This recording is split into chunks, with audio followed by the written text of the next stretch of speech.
how robust are these relationships? Do you quite often challenge each other on ideas and way forward to then filter through the best?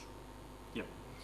We certainly endeavour to create a really open environment around our leaders and around our peers, to have that honesty to be able to talk things out. And sometimes your ideas are not going to go anywhere, right? If it's not the right idea at the right time, that's okay, but let's talk about it. So we certainly foster an environment where we want to be what I describe as an open system.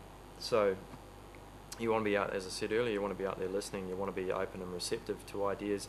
You also want to be able to challenge those ideas as well, right? So how back to my point, the Adams, the Michaels, the Ralphs, the Ians, and in terms of the vision that they set, how is that idea going to support that vision or that strategy for that business unit? And so being able to challenge in that space. I mean, we work in an environment where there are constraints and there are risks, and so we need to be cognizant of those constraints and risks. We need to understand those different moving parts, whether it's finance, risk, people, technology, dependencies, etc. We need to understand all those moving components.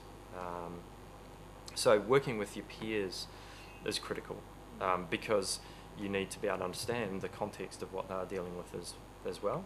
And so we need to be surfacing those and openly communicating about those things and challenging those things so that we have more chance of success. Also, when you do get a great idea and you do get the mandate and you get to go for it, you can't do it by yourself. No, right? and So you've already got their buy-in. Yeah, so it takes teams. And so, if you've got that respect with your peers, you're going to get more support and you're going to be able to mobilise more quickly, more effectively. So I think the peer relationship is really, really important to the success of you as a leader and how you work in your organisation. Indeed. Do you also invite your team to challenge you? Yes. Brilliant. I'm very open to the challenge. I'm very clear that I often don't have the answer. I might have the thought, I might have the stimulus, I might have a crazy idea, but absolutely bring it on. My team are the experts. They've got a truckload of knowledge and expertise, and bring it on. Bring it out. I certainly haven't got all the answers. I don't profess I ever will.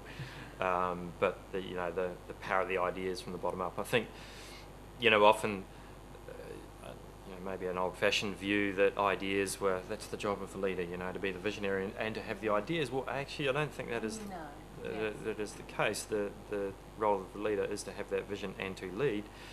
But ideas come from anywhere. And so it's about having those receptors open, the eyes, the ears, the nose, the mouth. It's all the senses, right? It's the touch, the feel. Yes. And it's about being ready. And so being prepared, being in that readiness to be able to, if there's an idea, let's run with that idea right now. It's the right time, So timing is really critical as well.